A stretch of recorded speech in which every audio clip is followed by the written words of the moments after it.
Detonasiyada Detatalk. Bugün studiyamızda uzun zamandır görmək istədiyimiz bir peşə sahibi var. Zaqatala Dövlət İdarəetmə və Texnologiya Kollecinin direktoru Dürrə xanım Hacıyeva. Xoş gəlmisiniz Dürrə xanım. Çox sağ olun, təşəkkür edirəm. Mən sizi necə tanıdım? Sosial şəbəkələrin birisində asudə vaxtımı keçirən zaman bir xəbərlə qarşılaşdım ki, Britaniyadan Zaqatalaya qayıdan Dürrə xanım Hacıyeva. Ondan sonra maraqlı gəldi, sizi araşdırdım və ilk sizi təbrik eləmək istəyirəm bu addıma görə. Çünki əvəzsizdir sizin qayıtmağınız və burada təhsil verməyiniz. Və indi ilk sual belə olacaq ki, niyə Britaniyadan durub habra qayıtdınız? Belə deyək, əslində Böyük Britaniyadan Azərbaycana qayıtmağımın bir neçə səbəbi var. Yəni bu həm şəxsi, həm də peşəkar təcrübələrlə bağlıdır. İlk olaraq onu demək istəyərdim ki, mən Böyük Britaniyada dövlət proqramı xətti ilə təhsil almışam və dövlət proqramının şərtlərinə görə təhsilimi bitirdikdən sonra qayıdıb ölkəmə töhfə verməliyəm. Amma çox insanı belə bir sual düşündürür ki, yəni yaxşı iş təcrübəsi üstünə Böyük Britaniyanın təhsili, bəs nə əcəb siz Bakıda qalmadınız, regiona qayıtdınız? Onu qeyd etmək istərdim ki, mən özüm kənd məktəbində oxumuşam, kənddə doğulub böyümüşəm və orada məktəb oxumuşam. Elə universitetə də oradan qəbul olmuşam. Hansı kənd? Zaqatala rayonunun Kəpənəkçi kəndi.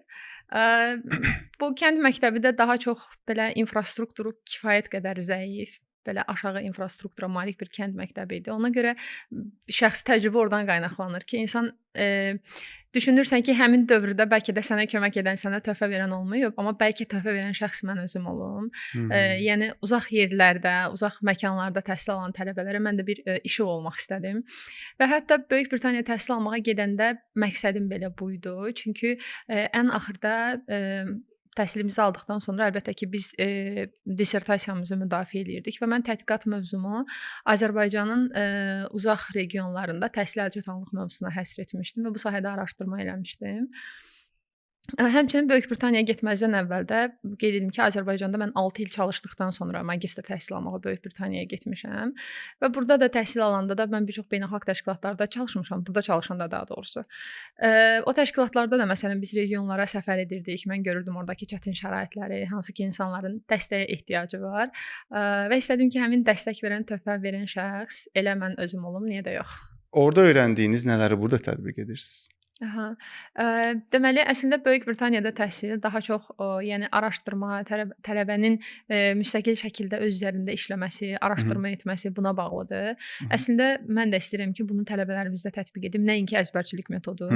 Yəni bildiyimiz kimi indi əlbəttə ki, düzdür, bu hər yerdə belə deyil, amma yəni daha çox regionlarda olan təhsil müəssisələrində və yaxud da ki, inkişafa ehtiyacı olan təhsil müəssisələrində belə deyək ki, daha çox baxırsan ki, dərs əzbərçilik üzərinə qurulur. Müəllim tələbəyə izah edir, tələbə onu əzbərləyir, gəlir və geri müəllimə cavab verir və sonra da qiymət alır. Amma mən çalışıram ki, bizim tələbələrimizin gördüyü işlər, dərslər daha çox layihə əsaslı olsun, araşdırmaya yönəlik olsun. Məsələn, tələbələrin hazırladığı işlər hardansa köçürülmə olmasın.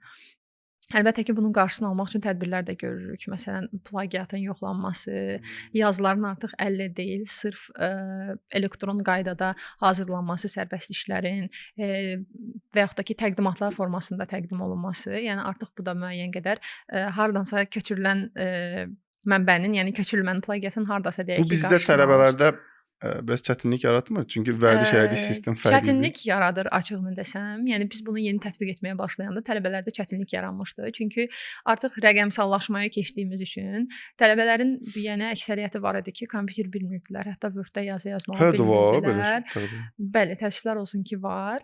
Word-də yazı yazmağı və yaxud da ki, təqdimat hazırlamağı bilmirdilər və biz belə bir təşəbbüs irəli sürdük. Rəqəmsal bacarıqlar adlı bir layihə irəli sürdük və bu layihənin bir hissəsi kimi biz tələbələrimizə ödənişsiz şəkildə kompüter kursları təşkil elədik, elə kollec daxilində. Nə qədər müddətlik? 6 həftə. 6 həftəlik bir təlim müddəti oldu və bu təlim müddətindən sonra biz bunu artıq elə ki, tələbələr həmin o hazırlayacaqları materialları hazırlamazdan əvvəl etmişdik ki, onlar artıq hazırlaya bilsinlər və bu həqiqətən böyük fərq yaratdı.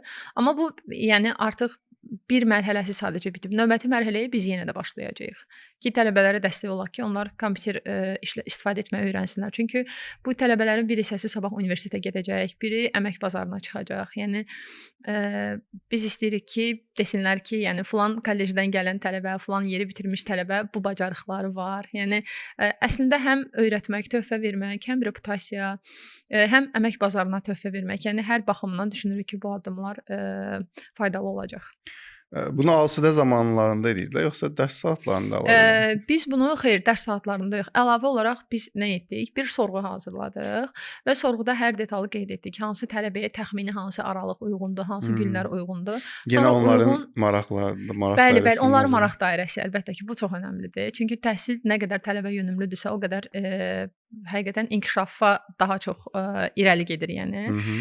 Və biz tələbələrin cavablarına əsasən hansı tarixlər, hansı günlər uyğundursa, onları qruplaşdırdıq və qrup halında bir neçə qruplar yaratdıq. Ondan sonra dərslərimizə başladıq. Maraqlı idi onlar üçün, yoxsa onlar üçün sırf sizin təkidinizə görə bunlar? Əslində yox, özlərinə maraqlı idi. Məsələn, elə tələbələr var idi, özləri də soruşurdular ki, mən əslində istəyirdim kompüter kursuna getmək. Niyə? Yəni burada ödənişli şəkildə getməyim, öz kollecimiz daxilində getməyim. Yəni kifayət qədər faydalı olduğunu düşünürəm. Sizin özünüzün başqa layihələriniz var hazırda? Bizim özümüzün bəli, başqa layihələrimiz var. Hal-hazırda yəni paralel olaraq bir neçə layihələr həyata keçiririk biz kollec daxilində. Bunlardan ən önəmli layihələrdən biri, hansı ki biz bunu eləyəndə həqiqətən böyük bir səs gətirmişdi. Bir müəllimin sirri adlı bir layihəyə başlamışıq biz artıq uzun müddətdir. Demək bu layihə nəyi ehtiva edir? Biz hər həftə bir müəllim haqqında bir post hazırlayırıq. Müəllimin şəkli və altında müəllim haqqında məlumat. Müəllim həm müəllimin özü haqqında məlumat olur və hər müəllim altında, yazının alt hissəsində bizimlə bir peşə sirrini bölüşür özünün. Ki məsələn, mən müəlliməm, mənim uğurlu olmağımda və yaxud da ki tələbəni yaxşı öyrədə bilməyimdə sir nədən ibarətdir? Və bu hər şeydən əlavə müəllim əməyini həqiqətən önə çəkir və mən həqiqətən müəllimlərdəki o belə deyək də dəyər görmə hissini çox onların gözlərində həqiqətən görə bilirəm. Onlar da çox sevinirlər ki, bəs yəni ən azından bizim fəaliyyətimizə dəyər verilir, gördüyümüz işə dəyər verilir. Bu çox önəmlidir həqiqətən də. Həm bu baxımdan, həm müəllimin tanınması baxımından. Məsələn, biz onu sosial şəbəkələrdə paylaşanda tələbələr özləri də yazırlar, müəllimlərinə komment yazırlar və bu da açığını desəm müəllimləri sevindirir. Tələbə də öz fikrini belə daha rahat ifadə edə bilir. Bundan başqa layihəmiz tələbələr deyək də aktivdirlər ümumiyyətlə sosial şəbəkədə. Tələbələrimiz əslində bizim kollecimizin çox bacarıqlı və istedadlı tələbələri var. Hətta ki məsələn bizim tələbələrimizin bəziləri, hətta bir neçəsi deyərdim. Məsələn rayonun müxtəlif tədbirlərində də onlar iştirak edirlər. Məsələn musiqi ifa edən, səhnə bacarığı olan, aparıcı olan və s. Yəni sadəcə kollecin deyil, rayonun, regionun özünün tədbirlərində də iştirak edirlər. Aktivlik baxımından, məsələn, mən yeni gələndə əsasən tələbələrlə bağlı rastlaşdığım problem nə idi? Tələbələr biraz fikirlərini deməyə çəkinirdilər sanki. Məsələn, mən indi çalışıram ki, onların fikirlərini daha çox dinləyim, onlarla iç-içə olum. Yəni, məncə bir fərdi tələbədə söhbətlər aparırsınız. Bəli, fərdi söhbətlər də olur, qrup söhbətləri də olur. Məncə bir tələbədə motivasiya yaratmağın ən önəmli tərəfi odur ki, tələbə hiss eləsin ki, mənim səsim eşidilir. Yəni məni kimsə dinləyir, mənim fikrim dəyərlidir, mənim təklifim dəyərlidir. Məsələn, o qədər olub ki, hansısa tələbə müəyyən bir təkliflə gəlib və biz yəni çalışmışıq ki, onu icra edək, nəsə edək, ona dəstək olaq. Yəni ümumiyyətlə insan faktoruna dəyər vermək bir müəssisədə mənə görə çox önəmlidir. Onun belə deyək də sizə gəlib təklif verməsi belə, yəni önəmli bir. Bəli, əlbəttə önəmlidir. Yəni o özündə o yəni cəsarəti tapırsa, deməli hardasa biz o tələbəyə o yəni belə deyək də azadlığı, rahatlığı verə bilmişik. Bu önəmlidir. Bizdə belə deyim də, biz özümüzə seminarlar keçirəndə nəyin şahidi oluruq? Qrup, məsəl üçün bir qrup gənc var orada, əksəriyyəti xanım olur. Bəylər çox passivdirlər bu tədbirlərdə iştirak etmirlər. İştirak etsələr belə, məsəl üçün biz sual veririk, hansı bir auditoriyaya sual veririk ki, belə bir fikrinizi deyin, çəkinirlər. Biz UNIK-in tələbələri ilə və yaxud da burada mərkəzin kompüter kursu var, onların tələbələri ilə və yaxud da kollecdən gələnlər də olur. Bir 50-60 nəfər auditoriyalı bir zalda heç kəs öz fikrini deyə bilmir. Bəlkə bir ya iki nəfər. Bəli. bunlar üçün nəsə edirsinizmi kollecdə? Yəni siz Mhm. deyirsiniz, Bəli. qrup söhbətlər aparılır. Bəli. Nəticə ala bilirsinizmi məncə? Nəticə ala bilirik həqiqətən də. Yəni mən real təcrübəni sizə deyirəm. Məsələn, bunlardan bir nümunə çəkəcəm. Hansı ki, deyirsiniz, məsələn, ümumiyyətlə kişilərin aktiv olmaması, qadınların daha çox aktiv olması. Belə deyək, belə bir stereotip var əslində cəmiyyətdə. Mən bunu bizim kollecimizdə də görmüşəm. Tutaq ki, hər hansı bir tədbir olur. Hansısa bir oğlan çıxıb şeir deyəndə, nəsə deyəndə bəzən öz yoldaşları biraz gülürlər. O istərsiniz motivasiyadan düşür. Əslində pis mənada gülmürlər, amma öz aralarında zarafatlaşırlar, amma daxilən onu əslində motivasiyadan salır. Çox Amma sağ bəli, biz artıq nə qədər bizim oğlan tələbələrimiz var ki, biz onları müəyyən tədbirlərə cəlb eləmişik və bunu həqiqətən sevərək edirlər. Məsələn, biz bir dəfə bir tədbir təşkil etmişdik. Bizim kitabxanamızla bağlı idi bu tədbir. Bizim tədbirimiz əslində həsr olmuşdu həm ümumiyyətlə baxaq ki, bizim kitabxanamız nə dərəcədə istifadə olunur, tələbələr nə dərəcədə gəlib orada kitab oxuyurlar və həm də Mikayıl Müşfiqin yaradıcılığına həsr etmişdik, onunla bağlı şeirlər və s. İndi bir də belə bir stereotip var. Çox insan cəmiyyət içərisində şeir deməkdən çəkinir. Hətta bəzi insanlar var ki, şeiri sevdiyini deməyi belə biraz deyəndə özünü narahat hiss edir. Mən buna çox fikir vermişəm. Çünki mən çox şeir sevən bir insanam və bunu hardasa biraz araşdırmışam. Məsələn, bizim bu tədbirimizdə biz demişdik ki, şeir demək burada hamıya aiddir. Hələ çıxıb Mikayıl Müşfiqdən, internetdən baxıb deyə bilər, telefondan oxuya bilər. Xeyr, məcbur deyil, amma desə yəni yaxşı olar. Məsələn, bizim çox yaxşı şeir deyən müəllimlərimiz var, onlar dedilər və bir dənə şeir mən özüm dedim və elə bir şeir seçdim ki, əslində buradan alaq o şeiri bir də. və elə bir şeir seçdim ki, bu əslində tələbələrin biraz ruhuna toxunan bir şeir olsun. Mən bir sevgi şeiri seçmişdim ki, tələbə biraz daha belə ruhlansın ki, yəni hardasa sevgi şeiri demək çox normaldır. Burada səhv bir şey yoxdur. Və onların istərsəməz yaşlarını da nəzərə alsaq olur da o yaşlarda. Mən düşündüm ki, onların daha çox maraq dairəsində olar. Mən o şeiri dedim. Mikayıl Müşfiqin Yeni o bağ olaydı şeiridir. Və siz təsəvvür edirsiniz ki, bu şeirdən sonra bizim o qədər oğlan tələbələrimiz oldu ki, çıxdılar və səhnədə şeir dedilər. Bu məni həqiqətən çox sevindirdi ki, yəni istərsəməz bir az da olsa, bir neçə faiz də olsa o belə stereotipi qıra bilmək insanı həqiqətən sevindirir. Bu tələbə növbəti tədbirlərdə də ola bilsin ki, həvəslənəcək, şeir deyəcək. Amma yenə də orada bir əhval-ruhiyyəyə baxmaq lazım, ab-havaya baxmaq lazım. O şəraiti siz yaratmısınız. Bəli. O şərait yaradılmayan bir məkanda o yenə şeir deməyəcək də. Bəli, doğrudur. Bu ictimai qınaqdan irəli gəlirdi o zaman. Öz fikrini deyə bilməmək və ya da hansısa bir tədbirdə istedadını göstərə bilməmək, bəlkə qəşəng şeir deyə bilir, bəlkə yaxşı səsi var, mahnı oxuya bilir, amma çıxış edə bilmir. Bunu öyrənilməlidirmi, yoxsa belə tədbirlərdə iştirak eləyə-eləyəmi formalaşdırmalıyıq? Yəni bunu nədə görürsüz siz? Yəni? Bu ictimai qınaq və stereotip dediyimiz anlayışdır, bundan irəli gəlir. Amma bir məsələ var ki, məsələn siz qeyd etdiniz ki, bu tutaq ki, bizim müəssisədə bu şərait yaradıldı. Şərait yaradılmayan başqa bir müəssisədə bəs bu olmayacaq. Mən nəyə inanıram? Məsələn, çox insanlar düşünür ki, yalnızca bir insan dəyişiklik edə bilməz. Amma mən həqiqətən bir insanın edə biləcəyi dəyişikliklərin gücünə çox inanıram. Necə? Ola bilsin ki, sən bunu tək etmirsən, amma sən bir zəncir yaradırsan. Məsələn, necə? Tutaq ki, biz bizim müəssisəmizdə bu şəraiti yaratdıq, doğrudur və tələbə gəldi, şeiri dedi, özünü xoşbəxt hiss elədi. Biz bunun başqa mühitlərdə də olması üçün məsələn nə edə bilərik? Biz kollecik bir təhsil müəssisəsiyik və bir çox qurumlarla əməkdaşlıq edirik. Məsələn, ola bilər ki, biz hansısa bir universitetlə əməkdaşlıq edək və həmin müəssisədə də bizim tələbəmiz çıxsın şeir desin. Çünki bilir ki, bu artıq kollecin əməkdaşlığı şəraitindədir. Məsələn, burada yenə mənim müəllimim var, mənim direktorum var, məni dinləyən kimsə var, tanış bir sima var. Ona baxıb şeiri deyir. Bəli, ona baxıb şeir deyir. Bəli, özünü tək hiss eləmir, özünü dəyər görmüş hiss eləyir.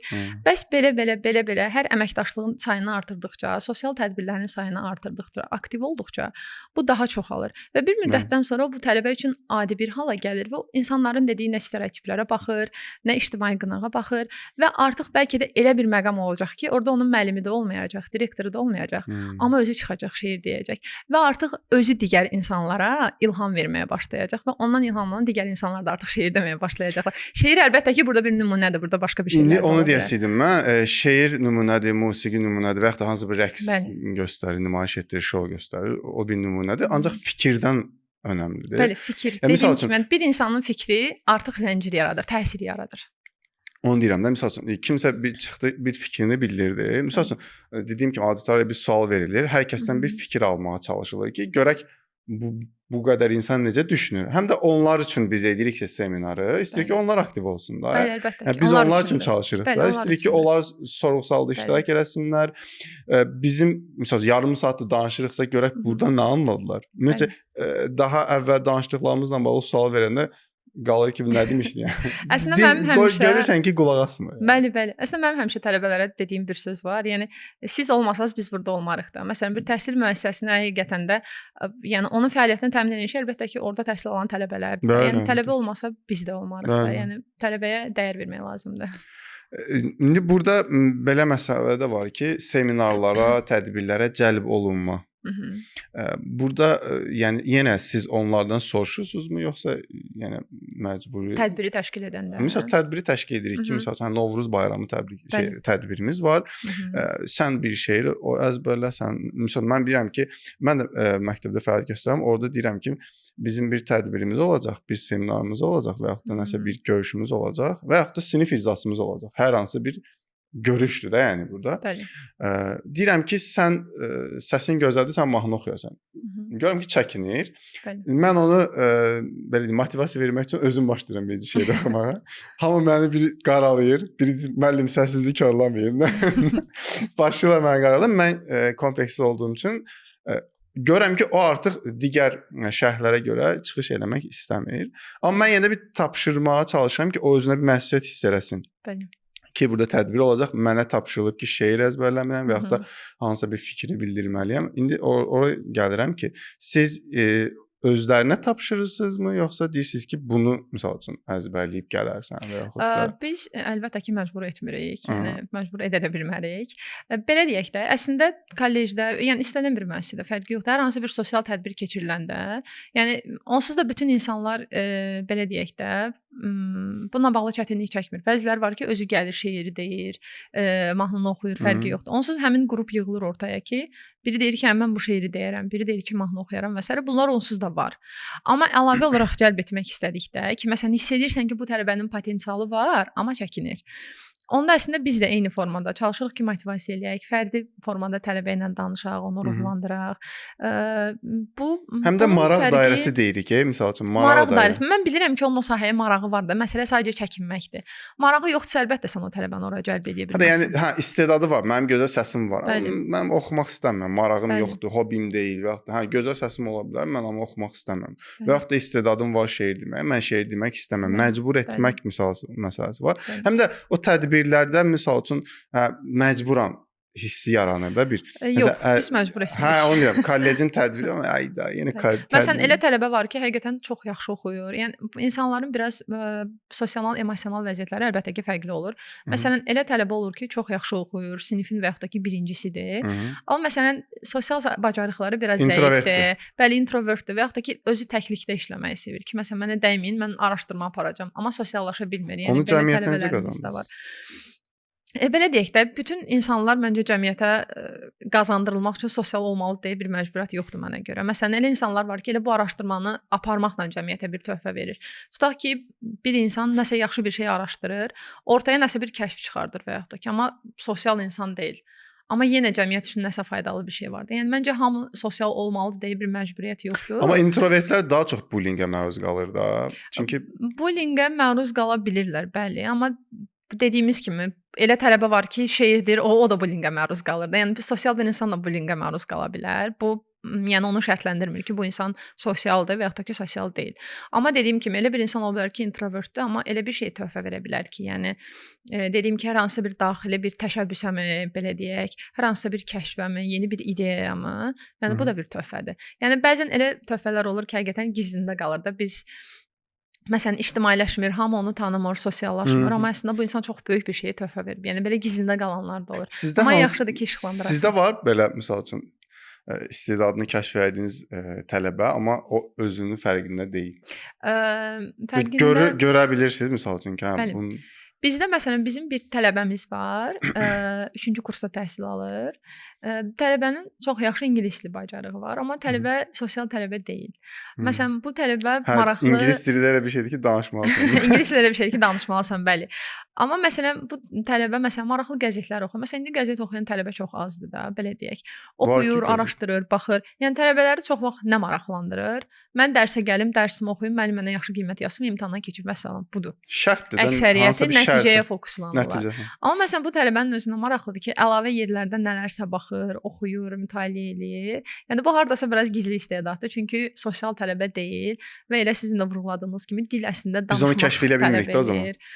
Əslində elə bilmirik. Dediyim kimi bəziləri təəssüflər olsun ki, belə qalır da, yəni gizlində qalır. Amma eləmək üçün əlbəttə ki, təşəbbüs göstərmək lazımdır. Nəticəsi olsun olmasın, ən azından bilərsən ki, əlindən gələni etmisən. Əslində yenə deyirəm, burada sizin yaratdığınız mühitdən asılıdır. Bəli, siz əlbəttə. onlara nə qədər belə deyək də sərbəst mühit yaratsanız, onlar içindəki istedadı gəlib sizə deyə biləcək və yaxud da hansısa bir ideyası var, hansısa bir fikri var, hansısa bir layihəsi var. Olub heç sizin tələbələrinizdən yararlandığınız bir layihə? Məsələn, dediniz bayaq layihələr eləmişik. Onların içində tələbənizin layihəsi var heç? Sırf belə böyük miqyaslı layihələrin içində yox, amma hər hansı bir kiçik təşəbbüslərimiz olub ki, biz kollec daxilində icra etmişik. Bəli, tələbələrdən bizim təşəbbüslərimiz gəlib. Məsəl üçün nə üzrə olur onların? Mənə Məsələn, maraqlıdır ki, indiki gənclərin gələcəklə bağlı planları nədir? Yəni sizə gəlirlər də adətən. Məsəl üçün məndə də olur ki, məsəl üçün mən sual verirəm ora. Evə gedirsən, bala, naharırsan evdə. Yəni baxıram ki, ancaq telefondadır. Tək-tük şagird var ki, deyir, hə mən kitab oxuyuram. Maraqlı gəlir, hansı kitab oxuyursan? Məsələn, kitab alış-veriş edirik biz onlarla. Məsəl kitab oxuma vərdişi çox azdır məsəl üçün. Yəni mən fikir verirəm məktəblərdə, kolleclərdə, universitetlərdə mən özüm səhifəmdə çalışıram, bunu təbliğ edeyim. Hərdən bir hansısa bir kitabı paylaşıram, oyuna bağlı bir fikrimi bildirirəm ki, bir vərdiş yaradım mənim izləyicimə, bir faydam dəysin. Həmçində məktəbdə olanda və yaxud da hansısa bir çıxış eləyəndə seminarda orada çalışıram ki, kitabı aşılayım onlara. Çünki onların maraq dairəsinə uyğun kitablar oxumalılar və yaxud da hansısa bir hobi tapsınlar özlərinə. Əksəriyyətin yoxdur indiki gənclərdə, indiki şagirdlərdə. Baxırsan ki, hə, futboldur, ya belə çox bilinən hobilərdir də. Ya idmana marağı var, ya rəsm çəkmək. Belə deyək də, futbol da əslində, yəni yaxşı bir hobidir. Yəni idman da əlbəttə ki. Əslində bu idmandır da, hobi deyil. Yəni yox, hobi də demək olar əslində mən düşünürəm. Nəyə görə yəni faydalı bir hobidir əslində. Mənə görə baxın, idmanla hobini qarışdırmaq düzgün. Mən özüm idman müəllimiyəm.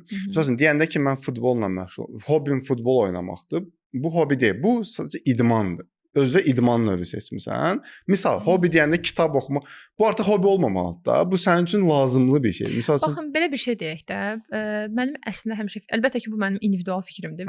Fərqli düşünə bilərsiniz. Məsələn, bir çox insanlar kitab oxumaq məsələsindən danışırlar da ki, məsələn, insanlar kitab oxumalıdır. Kitab oxuyan insanlar bizə belə daha intellektual gəlir, daha fərqli gəlir. Çünki kitab oxuyanların sayı azdır. Çevriləndə. Bəli. Amma bir məsələ var ki, mən düşünmürəm ki, bütün kitab oxuyan insanlar intellektual insanlardır. Sən o kitabdan özünə lazımi dərsi çıxara bilmirsənsə, onu tətbiq etmirsənsə, boş-boşuna oxuyacaqsansa, o kitab oxumağın bir mənası yoxdur. Bir söz var, cool görünmək üçün. Yəni buna ehtiyac yoxdur. Bunu hobi kimi görürlər. Yəni məsələn, kitab oxumaq hobi deyil. Bu sənin üçün lazımdır. Bunu zaten eləməlisən. İdman zaten eləməlisən. Yəni biz sağlam qalmaq üçün və yaxud da hərəkətdə olmalıyıq da, bunu etməliyik. Hə, soruşursan hobin nədir? Hə, kitab oxumaq, idman eləmək. Yəni mənə görə sadəcə onu demək istəyirəm ki, uğurlu olmaq, yəni populyar olan bir şeyin arxasınca getmək məcburiyyətində deyilsən də, yəni özünü tapmaq. Bəli, özünü tapmaq. Sənə nə maraqlıdırsa onu et. Mən də onu deyirəm də. Yəni ətrafda görürlər ki, həm məsələn, mən indi şagirdlərə sual verirəm ki, sənin hobin nədir? O kitab oxumaq deyəcək, biri rəqs eləmək deyəcək. Standart şeylərdir. Fərqli bir hobi görə bilmirsən. Məsələn, biri kolleksiya toplamaq deyə bilər. Birinə kağızdan nəsə düzəltmək. Fərqli. Bəli, razıyam. Yəni hobilər çıxmır. Ona görə deyirəm ki, populyar şeylərin arxasınca gedirlər. Hobilərin dalınca gedirlər. Hə, soruşacağam. İdman eləmək. Hobilərdən danışmışkən, mən sizin hobilərinizdən. Əslində mənim hobilərim nədir? Mən at sürməyi çox sevirəm. Düzdür, belə çox həmişə olmur. Çünki at sürmək üçün müəyyən bir mühit lazımdır. Bəli. Amma sevirəm, yəni bir neçə dəfə sürmüşəm. Digər çox sevdiyim şey əslində açıqını desəm mən araşdırma etməyi sevirəm. Necə araşdırma? Məsələn, bu biraz daha çox belə gender mövzusuna fokusludur əslində. Öz sahəsində uğurlu olan qadınlar dünya üzərində. Məsələn, mənə çox maraqlıdır ki, bu insan hardan hara gəlib, necə uğur qazanıb. Məsələn, hər həftədə mən özümə müəyyən qədər bir neçə saat vaxt ayırıram ki, düzdür, bunun üçün əlbəttə ki, süni intellektdən istifadə edirəm ki, mənə ən azından adları deyə bilsin. Artıq o adın üzərində mən özüm araşdırmalar edim. Düzdür, əlbəttə ki, bu həmişə qadınlarla bağlı olmur. Məsələn, son vaxtlar mənim ən çox araşdırma üzərində fokuslandığım insan kimdir? Onunla Onu bağlı soruşasıydım özüm. deyim. Bəli. Hətta bu bizim kollecimizlə də bağlıdır. Çox maraqlı bir məlumat olacaq məncə. Bu Hı -hı. insan Əhməd Rəcəblidir. Hı -hı. Əhməd Rəcəbli məşhur seleksiyaçı alimdir. Yəqin ki, Azərbaycanda Əhməd Rəcəblini tanımayan yoxdur. Bəli. Amma Əhməd Rəcəbli ilə bağlı çox maraqlı bir məqam nədir? Əhməd Rəcəbli özü İtaliyada təhsil alıb və İtaliyada təhsil alıb qayıtdıqdan sonra Zaqatalaya gəlib və bizim hazırda Zaqatala Dövlət İdarəetmə Texnologiya Kollecini təsis edib 1924-cü ildə.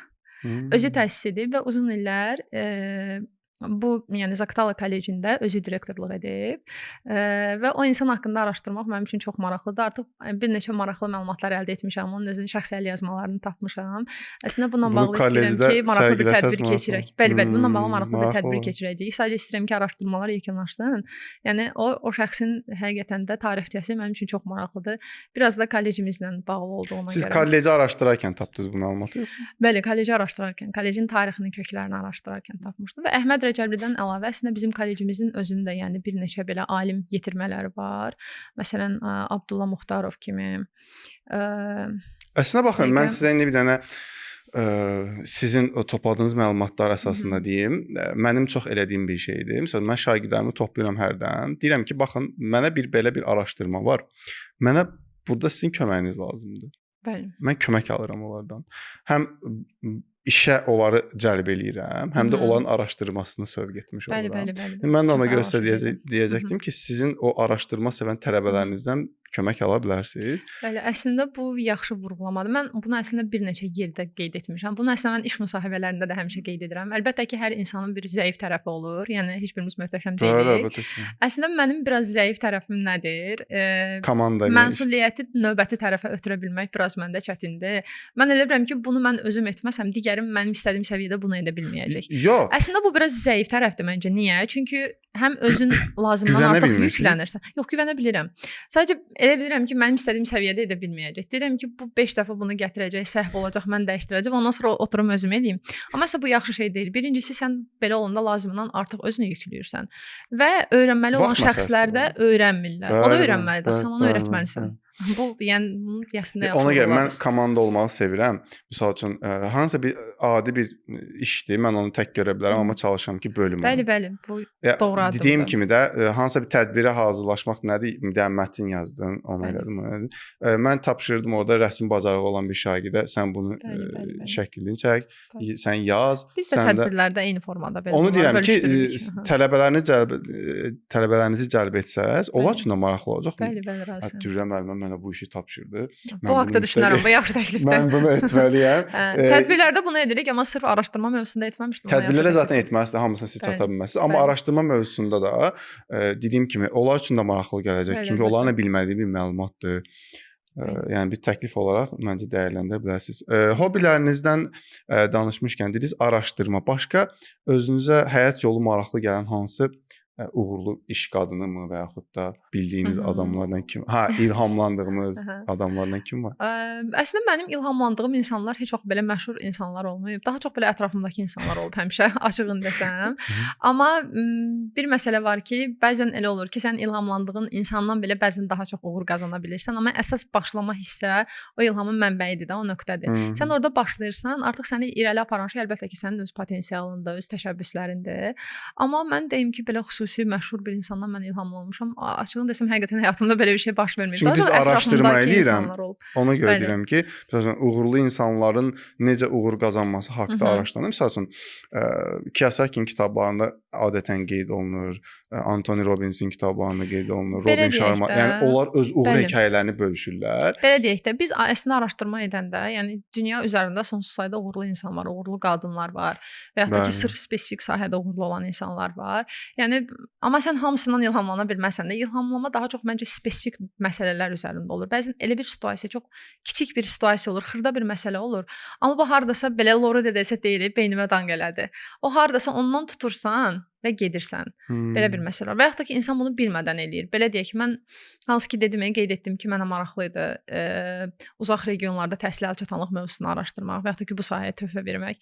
Məsələn, mən məktəbdə təhsil alanda heç vaxt fikirləşməzdim ki, hətta mən böyüyəcəm, geri qayıdacağam, bu tipdə, bu şəraitdə olan bir yerə mən özüm də töhfə verəcəm. Bu bəzən insan özü belə bilmir, şüur altında olur. Məsələn, mən onu hələ indi yeni kəşf eləmişəm ki, bu sadəcə mənim uşaqlıq təcrübələrimdən irəli gəlir. Belə deyək.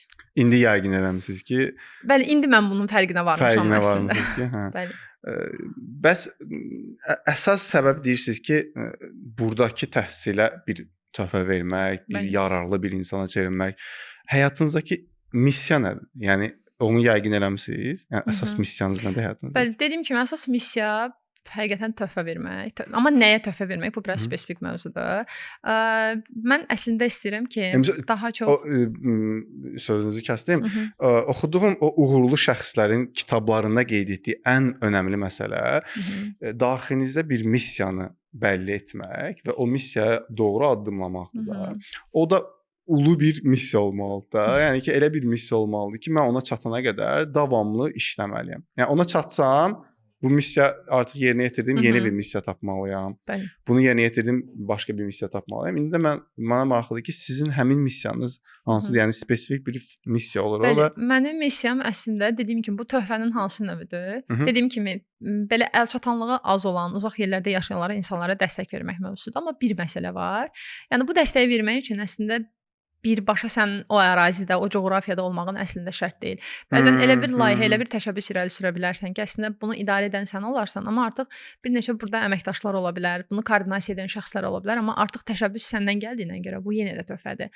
Məsələn, mən bir neçə çalışdığım yerlərdə, məsələn, elə layihələr, elə təşəbbüslər olub ki, mən həmin coğrafiyada olmamışam, amma bilirdim ki, mən həmin coğrafiyaya məsələn bir sözünüz töhfə verirəm. Bəli, yəni əlbəttə ki, burada tək məsələ Zaqatala deyil. Bu istənilən başqa bir regionda ola bilər. Onda belə bir sual yaranır. Amma insanın doğma regionu olanda əlbəttə ki. İndi onu deyəndə, onda belə bir sual yaranır ki, siz bura gəlmədən də bura töhfə verə bilərdiniz də. Yəni sizin onda bayaq dediyiniz məsələ, siz tam güvənə bilməmisiniz ki, bura mənim istədiyim kimi burada töhfə veriləcək. Ona görə özünüz gəlib işin başına dayanmaq istəmirsiniz. Belə deyək, əslində mən əlbəttə ki, bura təyin olunanda təşəbbüs əlbəttə ki, məndən gəlməmişdi. Mənə sadəcə təklif gəlmişdi. Yəni mən əslində özüm direktor olmaq üçün müraciət etməmişdim. Sadəcə mənə təklif gəlmişdi və mən o təklifi dəyərləndirmişdim, belə deyək. Və açığını desəm heç vaxt ağlıma gəlməzdi belə bir təklif alacağam. Yəni heç vaxt ağlıma gəlməyən bir təklif idi. Əlbəttə ki, özümə maraqlı idi töhfə vermək.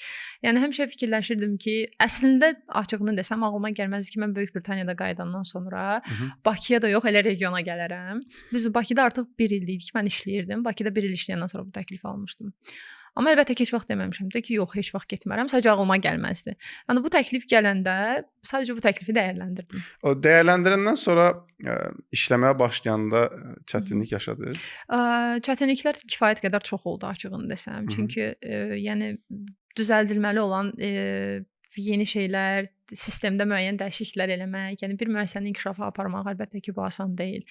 Yəni komandanın uzun vədəli planlar qurmusunuz məsəl üçün? Bəli, əslində biz onun üçün əslində ilk dəfədən mənim də gələndə dediyim şey nədir? Məsələn, mən əvvəllər daha çox layihələrin idarə olunması sektorunda işləmişəm. Bu müxtəlif sahələrdə olub, təhsildə olub, müxtəlif sahələrdə olub və bir layihənin idarə edilməsində əsas məsələ bir strateji planın hazırlanmasıdır. Bu eynilə bir müəssisəyə də aiddir. Biz özümüz üçün düzdür, hələ çox geniş miqyasda deyildi, çünki hələ yeni gəlmişdim. Bir strateji plan hazırladıq. Məsələn, həmişə dediyim şey nədir? Tutaq ki, biz harasa gedirik. Bir var yolda oradan-buradan soruşa-soruşa gedəsən. Bir də var sənin əlində xəritə var. Əlində konkret xəritə olanda sən mənzilə daha rahat və daha tez çatırsan. Və strateji planda bunun kimi bir şeydir. Yəni strateji plan olanda konkret qeyd edirsən. Bu təşəbbüslər var, bunları eləyəcəyik, bu əməkdaşlıqları eləyəcəyik, bu hansı tarixdə olacaq. Və əlbəttə ki, bizi məqsədə daha tez aparır. Yəni artıq apreldə yəni o mütləq olmalıdır. Bəli, artıq apreldə, yəni təyin olunduğum artıq bura 1 il olacaq, amma əslində bu 1 ildə biz əlbəttə ki, komanda ilə birlikdə, yəni bir kifayət qədər iş görmüşük açığını deyim. Yəni bir xeyli fərq var artıq. Belə deyək də, ətrafınızdan ilhamlanırsınız da. Siz İlham olursunuz ki məsələn? Əslində olduğumu düşünürəm. Bu biraz belə təvazökar səslənməyə bilər. Amma belə deyək də, məsələn, insanların cəmiyyətdən aldığı rəylər olur. Məsələn, mənim tələbələrimdən aldığım rəylər olur, Hı -hı. müəllimlərdən və hətta ki, ümumiyyətlə başqa sosialdan tanıdığım insanlardan. Məsələn, sosial mediadan o qədər olur ki, məsələn, mən həqiqətən görürəm ki, yazırlar ki, bəs da bu gördüyün işlərdən ilhamlanırıq və hətta ki, sənin bu təşəbbüsdən etdiyin bu şeydən ilhamlanırıq. Mən bu geri dönüşü daha çox əslində tələbələrimdən alıram. Və sırf tələbələrimdən almaq əslində məni daha çox sevindirir ki, yəni mən belə deyək də, loru də desək hansısa bir işə yaraya bilmişəm. Yəni həm çalışırıq ki, müxtəlif qurumlarla əməkdaşlıq edək ki, yəni ümumiyyətlə tanısınlar ki, burada belə bir kollec var. Mən yeni gələndə yenə də növbəti problemlərdən biri bu idi ki, yəni mən çox həqiqətən taksiyə minirsən, deyirsən ki, bəs filan yerə gedirəm, deyir ki, belə bir kollec var Zaqatalada məsələn. Ünvan olaraq da biraz bağlı. Ünvan olaraq da yeri biraz qarışıq yerdədir. Amma biz bu tanıdmaq üçün çox işlər görürük. Məsələn, biz bu yaxınlarda nə etmişdik? Bildiyimiz kimi ümumiyyətlə ali məktəbləri və kolleclərə ümumiyyətlə sənəd vermək üçün ilkin qeydiyyat 5 mart tarixində artıq son tarix 5 mart tarixidir. O vaxta qədər qeydiyyatdan keçmək lazım idi portal üzərindən. Məsələn, o qeydiyyat tarixinə qədər biz nə etdik? Biz 20 belə deyək, 18 kənd üzrə 20 kənd məktəbinə getdik. Məlumatlandırmaq üçün ki, belə bir kollec fəaliyyət göstərir, biz bu xidmətləri göstəririk və kollecimiz üçün çox maraqlı bir broşur da artıq hazırlamışıq, rəsmi broşur. Yəni promotion materialları belə deyək də deyirlər. Onları da tələbələrə paylamışıq. Yəni bunun özü belə tanınmaq üçün, yəni yaxşı bir addımdır. 11-lərin buraxılış imtahanı oldu və mən çox şahid oldum ki, ona çox stres yaşayırlar. Yəni imtahandan dolayı. İstəyərdim ki, biraz bundan danışaq. Ümumiyyətlə belə ümumi olaraq imtahan stresindən danışaq. Belə deyək də, əslində bizim imtahanlarda Hamı şikayətlənir ki, çətindir. Bizim imtahanlarda əslində bu qədər stres yaşamağımız yenə də əslində gəlib biraz bu ictimai qınaq məsələsinə toxunur. Məsələn, insanlar çox məna yükləyirlər də onda. Çox məna yükləmələri də elə əslində buna görədir. Məsələn, tutaq ki, kimsə qəbul imtahanı verir və olur da indi az bal toplayır və yaxud da ki, istədiyi qədər bal toplaya bilmir və artıq valideynlər evdə başlayırlar baskıya ki, mən səni neçə illərdə hazırlığa göndərmişəm, mən sənə pul tökmüşəm. Bu həqiqətən sağlam yanaşma deyil. Yəni valideyn nə olur olsun, əlbəttə ki, yəni övladının yanında olmalıdır. İnsan səhv edə bilər, bəzən uğursuz da ola bilər. Yəni heç kimin bu gün qazandığı uğur belə ilk əlini atanda olmayıb. Məsələn, mənim də məsələn qazandığım uğurlar, xaricdə təhsil olsun, digər məsələn başqa uğurlar olsun. O demək deyil ki, mən ilk dəfə belə əlimi atdım, mən uğur qazandım. Xeyr, yəni uğursuzluqlar da olur, çətinliklər də olur. Yəni valideynlərdə də əslində yenə də tələbənin üzərində getmə baskısı, yenə də başqalarının onları qınaması məsələsidir.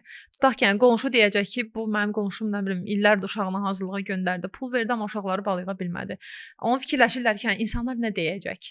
Məncə valideynlərin belə uşaqların üstünə bu qədər getməyinin səbəbi elə yenə də bu qınaq məsələsidir. Ona görə də tələbələr çox həyəcan keçirirlər və görürük nə qədər neqativ hallar olur, intihar edənlər olur. Ən böyük problemlərdən birisi də elə odur. Məncə qınaqdan çox narahatdırlar. Yəni valideyn amma nədir? Yəni valideyn narahat ola bilər, mən başa düşürəm. Hədsiz narahatçılıq var. Yəni amma bu narahatçılıq onun üzərinə bu qədər getməyə əsas vermir. Bildiyim, yəni əsas səbəbi mən narahatlıqda görürəm ki, valideyn narahatdır ki, hə sən universitetə girə bilmədin, bəs sən harda işləyəcəksən? Əslində belə deyək də, mənə keçən dəfə belə bir sual vermişdilər ki, bəs ixtisas seçimində də bəs gəlib. Bəli. Elə ixtisas seçimi məsələsinə də toxunacağam. Belə bir sual vermişlər ki, bəs sizcə pul qazanmaq üçün ən yaxşı sahə hansı sahədir və yaxud da ki, hansı sahənin diplomu ilə biz yaxşı pul qazana bilərik? Sizin dediyiniz diplom məsələsinə görə deyirəm. Məsələn, mən necə düşünürəm? Əlbəttə ki, bu yenə də mənim şəxsi fikrimdir. Məncə insan diplomunu yox, qazancını bacarığa çevirməlidir. Tutaq ki, mən bu sahədə diplom qazandım. Bu sahədə məndən eyni universitetdə oxuyan, eyni təhsil alan yüzlərlə insan var əmək bazarında. Yaxşı, bizim onda hansı fərqimiz olsun ki, bu insan onu yox, sırf məni işə götürsün. Yəni məni fərqli edən nədir? Əlbəttə ki, məsələ yenə də bacarıqlara fokuslanır. Elə insan ola bilər ki, müəyyən şəraitlərə görə, nəyəsə görə təhsil ala bilməyib və yaxud da ki, qəbul olub təhsil haqqını ödəyə bilməyib. Yəni bir çox faktorlar var cəmiyyətdə. Amma baxırsan ki, bu, yəni bacarıqlı insandır, özlüyündə əslində savadlı, dünyagörüşlü insandır. Yəni bunlar əslində çox dəyişkəndir. Ona görə də yəni sırf diploma görə, oxumağa görə bu qədər baskı etmə. Əlbəttə ki, oxumaq, təhsil almaq çox gözəldir. Tərəfdarıyam, lazımdır, lazımlıdır. Amma yəni ilk uğursuzluqda, yəni bu qədər həvəsdən düşmək və Əsas övladının üstünə bu qədər getmək doğru əsas yanaşma deyil. fokus imtahandan keçmədir də. Yəni Bəli, imtahandan bəli, keçəndən nəticəyə sonra sən baxırlar, oxumalısan. prosesə baxmırlar. Bəli. Yəni 4 il universitetdə oxumalısan. Bəli. Sən əziyyəti çəkim, bir ay mən qulaq verirəm də onlara ki, görüm nədir Əslində bu tələbələrin motivasiyası o da yaxşı. Universitetə girim, vəsə rahat olacaq. Ən Universitetə çətin, ən girdi. çox çətinlik Bu ondan sonra semestrin gəlir. imtahanını da verim, rahat olacaq. Belə. İmtahan bitmir axı, yəni 4 il sən təhsil, yəni təhsil elə bir şeydir ki, universiteti bitirəndən sonra bitmir də. Ömrümüzün axırına qədər biz oxuyuruq, nəsə öyrənmək, yəni öyrənirik. dolayı yolla təhsil. Ha da yəni Öyrənmə. misal dediyimiz kimi universiteti bitirdik, diplomumuzu əlimizə aldıq, sizin biliyim var. Bacarığım Bəli. olmayandan sonra, Bəli. yəni bu dəqiqə hər hansı bir iş. Mən ümumiyyətlə çox görürəm bəzən sosial şəbəkələrdə, kommentlərdə ki, mən 2 diplomum var, mən iş tapa bilmirəm. Deməli Ki, sən necə oldu ki, bacarığın yox. filan kəs iş tapdı? Yəqin ki, bunun tanışı var. Yəni həqiqətən diplom deyil, bacarıqdır, Burada potensialdır. mən ona görə deyirdim ki, biraz introvert problem yaşayır. Introvert şəxslər iş tapmada biraz çox problem yaşayır. Biraz da ətrafdır da əslində. Tanışdır da biraz da. Nəyə görə? Çünki deyirik ki, məsəl üçün onun tanışı var, bunun tanışı var. Əlaqələr, yəni relationship dediyimiz. Yaxşı mənada networking. Networking bəli. önəmlidir axı. Çünki məsəl üçün mən sizlə bu gün burada Amma networking iş dünyasında önəmlidir. Hətta işdən söhbət. Bəli, əlbəttə ki, Hı. iş dünyasından söhbət gedir. Məsəl üçün biz universitetdə oxuyuruq, orada neçə dənə uğurlu iş insanı çıxır. Business woman və ya da bu biznesmen çıxır. Onlarla əlaqə qura bilmiriksə, deməli biz həqiqətən də Belə deyək də, əslində universitetlərin özlərinin də təklif elədiyi sosial fəaliyyətlər var. Məsələn, Əlbəttə ki, mən bakalavr təhsilimi könüllülük Bəli. olur. Mən bakalavr təhsilimi Dillər Universitetində almışam. Məsələn, mən universitetin sosial tədbirlərində həqiqətən çox aktiv idim. Mənə çox deyirdilər ki, nədir, sən oradan qazanc əldə etmirsən ki, yəni ancaq ona fokuslanırlar. Niyə gedirsən? Amma həqiqətən o tədbirlər, o sosial fəaliyyətlər mənə o qədər həm networking qazandırıb, həm sosial bacarıqlar qazandırıb. Axı bu sabah işdə sənə lazımdır. Yəni sən tək diplomdan əmək bazarına daxil ola bilmirsən, təəssüflər olsun ki. Amma bir məsələ var ki, yenə də dediyim kimi, o qınaqlara baxmayaraq mən yenə o sosial tədbirlərə davam edirəm. Çünki yəni Siz bunu mənə doğru görə bu bilirsiniz. doğruydu və Doğru. bu mənim doğrum idi və o yolda da gedirdim də. Yəni ona görə kimisə fikri mənim, yəni yanaşmamı dəyişdirmirdi, belə deyək.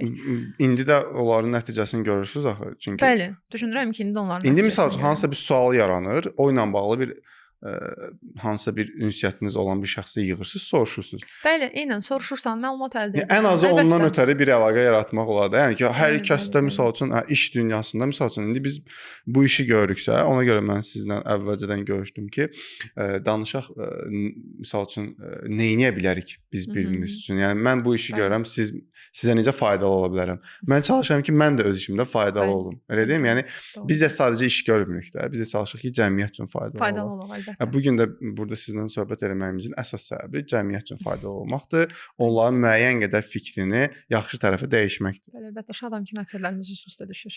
İxtisas seçimində bəs önəmli məsələlərdən hansıdır? Məsəl üçün İxtisas elə ixtisas var ki, orada təkcə bəylər işləyir. Elə ixtisas var ki, orada təkcə xanım var. İxtisas seçimində bəzən yenə də əslində ixtisas seçimlərində elə olur ki, məsələn, valideynlər yenə də burada aparıcı rol oynayırlar.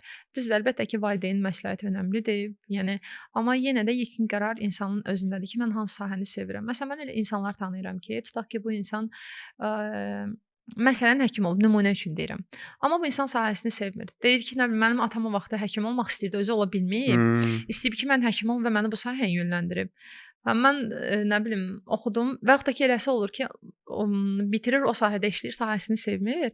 Eləsi də olur ki, oxuyur, qurtarır, gedir valideynlərinə diplom verir ki, bax bu diplomu götür. Hə. Amma mən bu sahədə işləməyəcəm. Məndən canınızı. Bəli, mən bu sahədə işləməyəcəm. Bu, yəni bir valideyni, yəni niyə xoşbəxt etsin ki? Əlbəttə ki, xoşbəxt etmir də. Yəni ona görə də ixtisas seçimində məsləhət vermək lazımdır, amma məcbur etmək lazım deyil. Hər kəsin bacardığı sahə fərqlidir. Bəzən elə bir populyar olmayan sahəni seçirlər ki, çoxu ona deyirlər ki, bu sahənin gələcəyi yoxdur, sən nə edəcəksən? Amma sən bilmirsən ki, bəlkə o insan o sahə üçün bir gələcək yaradacaq, heç vaxt bilə bilməzsən. O sahənin gələcəyini bəlkə o yaradacaq. Məsələn, bizdə baytarlıq ixtisası var. Mən çox görürəm, bizdə məsələn baytarlığa qəbul olan elə tələbələr gəlir ki, valideyni ilə gəlir. Valideyn gəlir deyir ki, bəs mənim qızım baytarlığa qəbul olub, amma baytarlıqda oxumaq istəmir. özü istəmir, tələbə özü Tələbə elə olur ki, qəbul olur, balı məsələn ona çatır, eləsi var özü istəmir. İndi burada 2 nüans var. Onların hər ikisini izah edəcəm. Eləsi də var ki, özü o sahəni istəyib, amma ictimai qınağa məruz qalır. Birinci bu sahəni istəyənlərdən başlayaq. Məsələn, tutaq ki, bir insan baytar olmaq istəyir də, insan baytar olmaq istəyir. Baytarlıq sahəsinə verib və universitetə bununla bağlı sənəd verib. Və insanlar da başlayırlar ki, Allah bilir nə qədər az bal yığıb ki, bu gedib baytarlığa verib. Yəni bu var bizim cəmiyyətdə, təəssüflər olsun ki. Amma mən insan tanıyıram ki, bu insan heyvanları çox sevir, heyvanlara qayğı göstərməyi çox sevir və istəyir ki, baytar olsun. Yəni sən bunun qarşısını kəsə bilməzsən axı. Yəni bu insan bu sahəni sevir. Dediyim kimi, bəlkə o orada daha sahənin yaxşı gələcəyini o xidmət yaradacaq. eləyəcəkdir. O çünki sevir Bəli, çünki axı. onu sevir, özünü o Bəli. sahədə tapır. Bəli, işini sevər eləyəcək Bəli, və bəli. uğur qazanacaq o sahəni sevirsə. Və ikinci məsələ elə bu stereotiplərə görə o sahəni istəməyən tələbələr, hansı ki qəbul olur, gəlir. Məsələn, mən onlara həqiqətən olub ki, biz gələn tələbələrin yəni fikirlərini dəyişdirə bilmişik. Məsələn, bizim Sizin eləməyiniz yaxşı bir şeydir. Bəli, məsələn, bizim baytarlıq tələbələrimiz praktikaya gedirlər. Artıq praktikaya yollanacaqlar onlar da. Məsələn, mən onlarla bərabər praktikaya getmişdim keçən il may ayında. Məsələn, onlarla bərabər mən də məsələn heyvanlara iynə vurmuşdum, qulluq eləmişdim. Mənim özümə də maraqlı idi açığını desəm.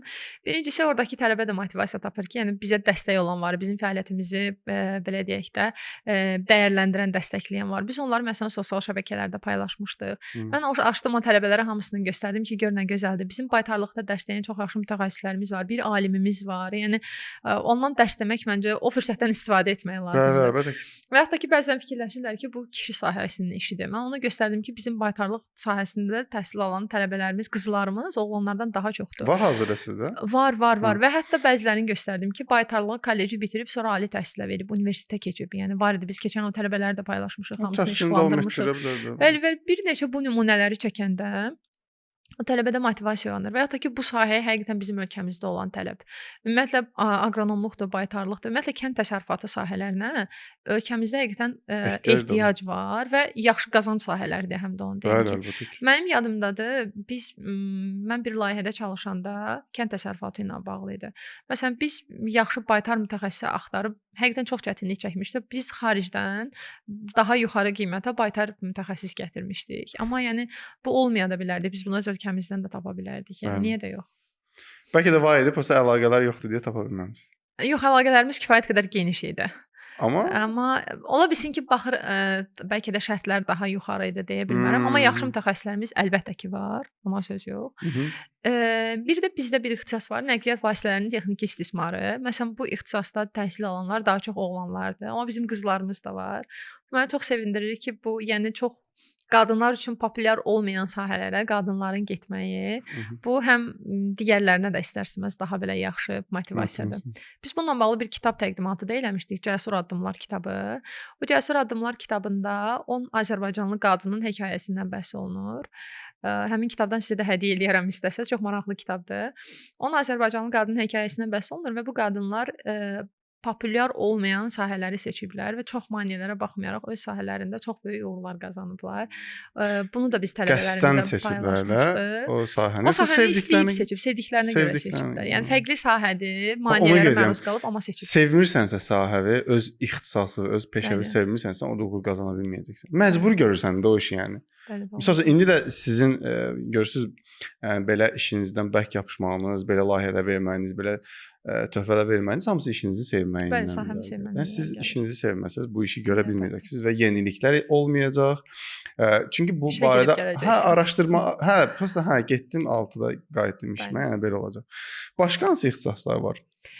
Bizdə hal-hazırda 5 ixtisas fəaliyyət göstərir. Bunlar mühasibat uçodudur, nəqliyyat vasitələrinin texniki istismarıdır, telekommunikasiya şəbəkələri və xəttləridir, baytarlıq və aqronomluqdur. Amma biz bu il üçün 2 əlavə yeni ixtisas üçün müraciət etmək istəyirik. İnşallah ki, növbəti ildən təklifimiz qəbul olunarsa 2 yeni ixtisasımız da olacaq. Şeyə soruşasaydım, geri dönüşlər olur öyrənəndən sonra iş tapmaqda problem yaşamayan və yaxud Nə da ilə bağlı geri dönüşlər? Yəni bitirdi kolleci və həmin işdə həqiqətən də işləyir. Var. Həmin Bəli, ixtisası yaxşı geri dönüşlərimiz yəni var. qazanıb da Elə yenə ixtisas baytarlıq məsələsinə qayıdım. Bizim çox yaxşı baytarlarımız var, hansı ki, hal-hazırda işləyirlər. Məsələn, var, geri dönüşlərimiz var. Əslində onunla bağlı da bizim bir layihə təşəbbüsümüz var, hansı ki, məzunlarımızı tanıtmaq üçün ki, hansı Çox yaxşı gözəl, sahələrdə çox gözəl. çalışırlar. Tezliklə buna da başlayacağıq. İnşallah bu önəmli məsələlərdən Bəli. biridir. Çünki kollecin tələbələrini, hazırda işləyən tələbələrini Bəli. tanımaq, ora gəlib oxumaq istəyən tələbələr üçün də bir Hətta bu yaxınlarda belə bir şey oldu. Bizim kollecimizdən məzun olan tələbə elə 2025-ci ildə məzun olmuşdu. Yəni keçən il. Tələbəmiz bizim qəbul oldu Bakı Mühəndislik Universitetinə öz ixtisası üzrə telekommunikasiya şəbəkələri və xəttləri ixtisasının tələbəsi idi və bizim tələbəmiz artıq universitetdə də, yəni yaxşı göstəricilərlə bizim kolleci bitirmişdi və respublika alaçılarından biri oldu. Əlbəttə ki, bu bizi çox sevindirir ki, yəni kollecin tələbəsi universitetə qəbul oldu və universitetdə həqiqətən çox yaxşı nəticələr göstərir. Mənə maraqlıdır kollecin daxili nizam-intizam qaydaları və şagird valideyn əlaqələri. Əslində elə yeni gəldiyimdə ilk fokuslandığım şeylərdən biri əslində elə bu daxili nizam-intizam qaydaları. Ən önəmli məsələlərdən. Bəli, yəni o situasiya onu hiss elətdirirdi ki, buna ehtiyac var. Amma yəni bizim daxili nizam-intizam qaydalarımız əslində qadağaya yox, məsuliyyətə fokuslanır. Məsələn, biz o qaydaları yazıb divarlara yapışdıranda da tələbələri onunla tanışdıranda belə, məsələn biz orada bunu etmək olmaz ifadəsini heç vaxt istifadə etməmişik. Məsələn, bunu etmək bu məsuliyyəti doğurar, bu nəticələrə gətirib çıxarar. Belə etsək daha yaxşı olar. Düşünürük ki, bu daha sağlam yanaşmadır. Çünki ümumiyyətlə psixoloji olaraq da bəzən deyirlər ki, insan qadağa olunan şeyə daha çox meyl göstərir. Yəni həm də qadağa biraz yaxşı səsləmir. Yəni ümumiyyətlə psixoloji olaraq da məncə insana yaxşı təsir eləmir ki, bu məsələ ilə bağlı mənə qadağa qoyublar. Bu yaxşı deyil. Ki, məsələn mənə bu təklifi Şüur altına veriblər. biraz daha pis təsir. Bəli, daha pis təsir edir. Ona görə istəyirik ki, daha yaxşı təsir edəcək, effektiv ola biləcək tərzdə. Nəyi dəyişmisiniz, nəyin təsirini yaxşı görmüsünüz? Məsələn, biz daha çox etik qaydalarla bağlı yeni nizam-intizam qaydaları tətbiq eləmişdik ki, məsələn, filan hərəkət filan məsuliyyəti doğurur və s. Çünki etik qaydalarla bağlı düşünürük ki, ehtiyac var idi bizim kollecdə. Bir də digər nizam-intizam qaydaları əslində bir də imtahan qaydalarının açığını desəm sərtləşdirilməsi olmuşdu. Tələbələr düzdür, çətinlik yaşamışdılar, amma bu çətinlik əlbəttə ki, müvəqqəti idi. Artıq özləri də dərk eləyəcəklər ki, yəni oxumaq lazımdır. Çünki biz çalışırıq ki, həqiqətən tələbələr üçün hər cür şərait yaradaq, sosial fəaliyyətlər. Bunu ən əsas vurğulamaq istəyirəm ki, bizim kollecimizin 100 ildən artıq yaşı var və bizim kollecimiz ilk dəfə bu il əsaslı şəkildə təmir olunmağa başlayıb. Yəni əslində tələbələrimizin əsas xəbərlərdir. Bütün tələbələrimizin əsas narazılığı valideynlərin, müəllimlərin bu təmir məsələsi idi. Artıq bu da var. Yəni biz də onlara deyirik ki, yəni bax bu da var, bunu da sizin üçün etdik. Sadəcə sizdən istəyirik ki, siz oxuyasınız. Amma elə olanda tələbə yəni bir qarşı durma yaranmır. Qarşı durma onsuz da yəni yarana bilməz. Çünki təhsil müəssisəsində tələbə oxumalıdır. Oxuya bilməsə imtahanlardan kəsilər. Amma yəni imtahan qaydaları sərtləşəndə buna belə sərt reaksiya verən tələbələr olmadı açığını desəm. Çünki onlar da artıq dərk eləyirdilər ki, biz nə ediriksə onlar üçün edirik. Resurslarla bağlı soruşmuşdunuz. Resurslarla bağlı da bəli onları qeyd edim ki, artıq kollecimizə kompüterlər göndərilib, yeni kompüterlər və bu kompüterlərin sayı da artıq növbəti mərhələlərdə artacaq və ümumiyyətlə istəyirik ki, kollecin sistemi rəqəmsal sistemə keçsin. İndi ümid edirik, gözləyirik bu yaxınlarda, növbəti mərhələlərdə ümid edirik ki, bunlar da olacaq. İnşallah. Belə bir maraqlı bir sual verəcəm sizə. Müəllimədə yalan olmalıdır. Necə? Yalan olmalı. Müəllimdə. Türklərin bir sözü var, beyaz yalan. Məncə müəyyən situasiyalarda bu olmalıdır, niyə də yox. Mən məsələn hansı situasiyalarda yalan? Bunu sadəcə müəllim кейsində yox, ümumiyyətlə belə nümunə çəkəcəm. Məsələn, mən əlavə olaraq onlayn tələbələr də hazırlaşdırıram. Bəzən bunlar beynəlxalq tələbələr olur. Və əksəriyyəti də IELTS-ə hazırlaşan tələbələr olur. Məsələn, tələbələrin əsas problemi nədir? Tutaq ki, IELTS-də speaking, yəni danışmada suallar olur və tələbə bunu cevablaya bilmir. Məsələn, deyir ki, orada belə bir sual var ki, sənin ən yada qalan ad günün hansı idi? Tələbə axtarır, tapa bilmir.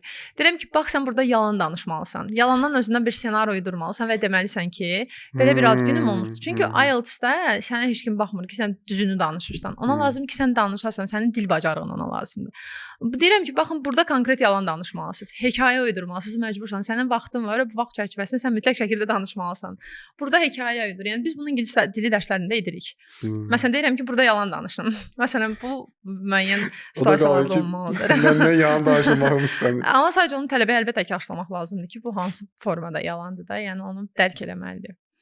Mən nəyi soruşurdum? Yəni adətən belə deyirlər də, şagird səhv eləyən zaman birbaşa ona deməyin. Yəni yalan danışın. Müəyyən qədər belə deyək də, hə yaxşı olacaq. Yəni potensialı yoxdursa, şagirdə yalan danışırsan ki, hə, məsəl üçün yaxşı olacaqsan.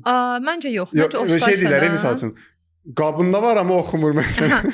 Onu mən əslində yalan danışma deməzdim. Əslində o məncə əslində düz yanaşmadır. Tutaq ki, elə tələbə var ki, düzdən oxumur, mən başa düşürəm, zəif tələbədir. Amma o tələbə gəlib, bəli, bu qədərini bacarır. Amma ola bilər ki, bu tələbə gəlib bəlkə elə bir sahədə uğur qazanacaq. Bəlkə sabah çox belə yaxşı, uğurlu bir biznes sahibi olacaq. Məsələn, bunu bilmək olmaz da. Bunu bu formada izah etmək olar. Amma yalandan deyə bilməzsən. Məsələn, mühasibat sahəsində uğurlu olmayan, bütün qiymətləri aşağı olan tələbəyə biz əlbəttə ki, yalandan deyə bilmərik. Narahat olmasan çox yaxşı mühasibə olacaqsan. Bunu deyə bilmərik. Təəssüflər olsun ki. Bəs müəllimdə başqa nə olmalıdır? Müəllimdə əlbəttə ki, müəllimin biliyindən əlavə, müəllimin belə deyək də, bacarıqları, tələbəyə yanaşması, müəllimin empatiyası bu çox əhəmilidir. Dediyim kimi bu etik qaydalara əməl etmək məsələsi var. Hansı ki, tələbənin üstünə qışqırmaq, hər şey rəğmən sakit qalmaq. Əslində sakit qalmaq yox. Yəni yaxşı pedaqoq əslində o qədər yaxşı yollar tapa bilir ki, lazım olsa. Məsələn, elə müəllim var, tələbə dəcəllik edir deyə tələbəni dərsdən qovur. Sən yaxşı pedaqoqsansa, sən onu dərsdən qovmamalısan. Sən onu dərsdə saxlamağın yollarını tapmalısan. Məsələ budur. Yəni o bacarıqlara sahib olmalıdır müəllim, savaddan əlavə. Bir də bu psixologiya məsələsi var. Həmin dediyinizdə, məsəl üçün onun da müəllimin də bir psixologiyası pis olan vaxtı var, yaxşı olan vaxtı var, əhvalının yaxşı və yaxud da pis olan vaxtı var. Onu tənzimləyə bilmə məsələsi var da. Yəni ki, müəllim də ötürməməlidir onu. Mən pisəm və yaxud da yaxşıyam. İndi belə deyək də, faktiki olaraq müəyyən düz bu bəzi qaydalar var ki, bunlar yazılmamış qaydalardır. Hə, biraz iş kimi də baxmalıdır. Amma bəli, məsuliyyət doğuran məsələlər var ki, yəni biz dərsə gələndə, işə gələndə problemlərimizi çöldə qoyub, biraz belə çox klişə səslənə bilər, amma reallıq budur da, yəni həqiqətən. Həqiqətən real. Məsələn, belə deyək də, mən indi rəhbər vəzifədə çalışıram, düzdür? Yəni o qədər problemlər olur, o qədər çətinliklər olur. Amma yəni bu çətinliklərə görə mən gedim indi əməkdaşlarla problem yaşayım, onlara kobud davranım. Yəni bu ədalətli deyil. Sizin əməkdaşlarla əlaqələriniz necədir? Əməkdaşlarla yaxşıdır. Yəni onlar da təşəbbüslərdə, layihələrdə bizləri dəstəkləyirlər. Adaptasiya məsələsində yeni gələndə əlbəttə ki, adaptasiya biraz çətin olur. Deməyim ki, birbaşa belə özümü cənnətin içində düşmüş kimi hiss elədim, yox. Çətinliklər olur, amma bir məsələ var ki, məsələn, sən bir yol seçmirsən, bu yolda gedirsən, əməkdaşlar da səninlə bərabər o yolda gəlirsə, bu yol uğura gedir. Amma o ayrılıq varsa, hərə bir yöndə gedirsə, elə yerində sayırsan da, yəni olmur. Yəni bir məqsədin arxasınca getməlidir hər kəs. İdeal direktor necə olmalıdır? Məncə əslində bu sualı bizim əməkdaşlardan soruşsanız daha yaxşı olar, görün onlar necə düşünər. Sizin gördüyünüz. Məncə əslində ideal ümumiyyətlə rəhbər şəxs, məncə empatiya bacarıqları güclü olan insan olmalıdır. Çünki iş mühitində çətinliklər olur. Bəzən elə məsələ olur ki, tutaq ki, lap olsun icazə almaq məsələsi. Məsələn, olur ki, icazə almaq məsələsi əslində qulaq asacaqlar. Məsələn, belə standart şəkildə tənzimlənəndə, məsələn, ərizə yazır. Bəzən elə olur ki, əslində müəyyən şərtlərdə onların bu gün işə gəlməyibsə, əslində əmək haqqından tutulma olur və s. və yaxud da ki, işdən tez çıxma məsələləri. Amma indi bəzən elə bir situasiya olur ki, biz insanlıqda qarşı tərəfə empatiya göstərə bilirik. Məsələn, elə bu bir neçə gün əvvəl olmuş bir hadisəni sizə deyim. Biz bunu sosial şəbəkələrdə də paylaşmışdıq, amma xoş qarşılanmışdı əslində. Deməli, bizim əməkdaşlar mənim otağıma papaq atmışdılar. Çərşənbə papağı. Və papağın içinə yazmışdılar ki, xahiş edirik bugün saat 3-də bizi evə buraxın. Biz şirniyyat bişirməliyik. Yəni oxuyanda bildim ki, bunlar əlbəttə ki, bir neçə xanımdır. Və mən başa düşürəm ki, bu xanımdır və yəni hamısı da oruç tutmuşdular, orucluydular. Bu insan axşam evə gedib şirniyyat bişirməlidir və sabah bayramdır. Mən onlara biraz fikirləşdim. İndi əlbəttə ki, empatiyadan əlavə işin fasiləsizliyi əlbəttə ki, önəmlidir. Mən baxdım ki, məsələn, bu əməkdaşların, bilirdim hansı əməkdaşlardır. Məsələn, bu getsə iş necə olacaq? Yəni işin fasiləsizliyini təmin eləyərəkdən baxdıq və qərar verdim ki, saat 3-də onlar gedə bilərlər. Məsələn, onları 3-də evə göndərdik. Sevindilər sizi. Bəli, bəli, sevindilər. Hətta biz bunu sosial şəbəkələrdə də paylaşanda biraz ehtiyatla paylaşdıq da ki, sonra deməsinlər ki, öz başınalıqdır, saat 3-də əməkdaşlar evə buraxılıb. Amma yəni o şirniyyat məsələsi o qədər biraz insanın içinə toxunur ki, hiss edirsən ki, bu xanım evə gedib şirniyyat bişirməlidir və sabah bayramdır. Yəni orada da biz qeyd etdik ki, əlbəttə ki, işin fasiləsizliyi burada təmin olunubdur. Məsələn, onlar getmişlər, amma mən işdəydim məsələn. Digər əməkdaşlar var idi ki, məsələn, kimsə kiminsə işini görə bilər. Yəni iş axsamırsa, əlbəttə ki, bəzi istisna halları nəzərə almaq olar və yəni o hal həqiqətən belə sosial şəbəkələrdə də insanlar tərəfindən böyük maraqla qarşılanmışdı. Yəni məncə düşünürəm ki, belə şey əməkdaşın da motivasiyasına həqiqətən yaxşı təsir göstərir. Siz asudə vaxtlarınızda kollec üçün nəsə fikirləşirsiniz, yoxsa ancaq kollecdə olduğunuz zamanlar? Belə deyək də, əslində artıq bu kolleclə bağlı olan fəaliyyətlər mənim belə bütün həyatıma çevrilib. Mən bəzən zarafat üçün deyirəm ki, haçansa insan nəsə bir dua eləyəndə, Allahdan nəsə istəyəndə, deyirəm ki, görəsən mən bütün dua haqqımı kollec üçün istifadə eləyirəm. Yəni əslində kollec mənim həyatıma çox Əslində kollec mənim həyatıma o qədər daxil olub ki. Həqiqətən amma yox, əlbəttə ki, asudə vaxtlarımda da mən işlərlə bağlı, kollecin özünə bağlı. Çünki mümkün çox deyil. Düşünürəm hətta, Mümkün bəli, deyil, çox əksər. düşünürəm. Amma yəni bu məni narahat eləmir, mənə xoşdur. Bəs asudə zamanınızı necə keçirirsiniz özünüz? Asudə zamanımı əslində Özünüzə necə vaxt ayırırsınız? özümə vaxt ayırıram açığını desəm. Düzü belə çətin olur, amma yenə də özümə vaxt ayırmağı sevən bir insanam. O türklərin bir sözü var, özümdən ödün vermirəm də. Yəni özümə yenə də vaxt ayırıram. Amma əlavə işlər olur, dediyim kimi, işdən əlavə axşam evə gedirəm, onlayn hazırlıq dərsləri olur və s. Bəzən elə tələbələr olur ki, məsələn, yazırlar mənə sosial şəbəkələrdən, məsələn, xaricdə təhsil almaq istəyən tələbədir, nəsə məsləhət istəyir, bir istiqamət istəyir. Bəzən elə şeylərə belə vaxtımı ayırıram, amma bu da hardasa kiçik də olsa bir töhfədir də, yəni kiçik də olsa bir yardımdır, bu mənə xoşdur. Amma özümə, öz hobbilərimə, ailəmə vaxt ayırıram, belə. Son olaraq mənə maraqlıdır olduğunuz ölkələr və orada gördüyünüz yaxşı və pis məqamlar. Belə deyək də, elə ölkələr olub ki, mən orada təhsillə və yaxud da ki, hər hansı bir layihə ilə, işlə bağlı olmuşam. Elə ölkələr də olub ki, mən bununla bağlı, yəni bura səyahətlə bağlı getmişəm. İndiyə qədər artıq 15 ölkədə olmuşam. İndi əlbəttə ki, hərəsi fərqli-fərqli ölkələrdir orada. Amma əsas belə deyək də, təhsil aspektindən yanaşsaq, əsas yanaşma götürdüyüm ölkələr hansı idi? Hansı ki, təhsillə bağlı artıq bilirsiniz, Böyük Britaniyada olmuşam. İşimlə bağlı 3 həftəlik İsraildə olmuşam və başqa bir layihə ilə bağlı həm də Macaristanda olmuşam bir neçə il əvvəl.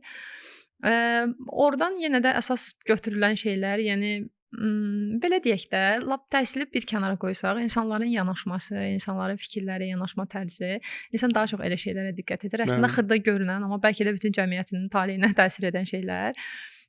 Məsələn, insanların nəyisə belə deyək də, nəyinəsə bağlı fikir bildirmə tərzi, nəyisə mühakimə etməkləri, bunlarda biraz fərqlər var deyə düşünürəm bizim ölkə ilə həmin ölkələr arasında. Düzü bəzən kəskin fərqlər olan ölkələr olur, bəzən kəskin fərq olmur. Baxır cəmiyyətə, baxır ölkəyə. Əlbəttə ki, biz burada bütün ölkələri müqayisə edə bilməyəcəyik. Amma yəni işlə bağlı getdiyim üçün daha çox qaldığım bu ölkələri vurğulamaq istəyirəm. Digərləri indi uzağı bir həftəlik olur da səyahətlə bağlı gedirsənsə əlbəttə ki. Orada nəyi müşahidə edəcəksən ki, bir həftə gördüyün? Bəli, çox az olur, amma çox az müşahidə eləmək olur. Yəni ona görə uzun zaman yaşamalısan orada, yəni cəmiyyəti və yaxud da hansı bir təhsili və yaxud da hansı bir biznesi müqayisə etmək üçün uzun zaman orada qalmalısan. Qısa zamanda qaldığın şeylə heç bir şey müqayisə olmur. Elə ölkələr olur ki, və yaxud da ki, təhlükəsizlik sistemi çox yaxşı dələsdə olur ki, təhlükəsizlik sistemi, yəni biraz təhlükəlidir baxırsan ki, məsələn, bu şəhər belə məqamlarda var. Amma belə yaxşı, o baxımdan yaxşıdır ki, məsələn, əlbəttə ki, müxtəlif mədəniyyətləri kəşf edirsən, öz ölkəndən, öz mədəniyyətindən müqayisə edirsən, bu da əlbəttə ki, dünya görüşünün artırılmasına yaxşı təsir göstərir. Təşəkkür edirəm sizə gəldiyiniz üçün, Dürrə. Xoş oldu sizi tanımaq. İnşallah ki, yeni layihələrlə belə deyək də bizim tələbələrə töhfələr verəsiniz. Mən istərdim ki, bizim də bir orada seminarımız olsun. İstərəm ki, sizin tələbələrinizlə də bir görüş keçirək.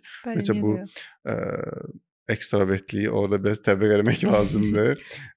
Mən özüm də mütaliə etməyi sevirəm. Kitab söhbətləri olsun, kitab müzakirələri olsun və dediyim kimi sosial şəbəkə üzərindən seminarlar arada veririk. İstərəm ki, orada da bir seminar təşkil eləyək. Bunun da sözünü alım sizdən. Bəli, çox yaxşı olar bizim üçün əlbəttə ki. Hə, maraqlı olar. İnşallah ki, onda seminarda görüşmək ümidi ilə. Görüşərik, çox sağ olun, çox xoş oldu. Sağ olun. Sağ olun.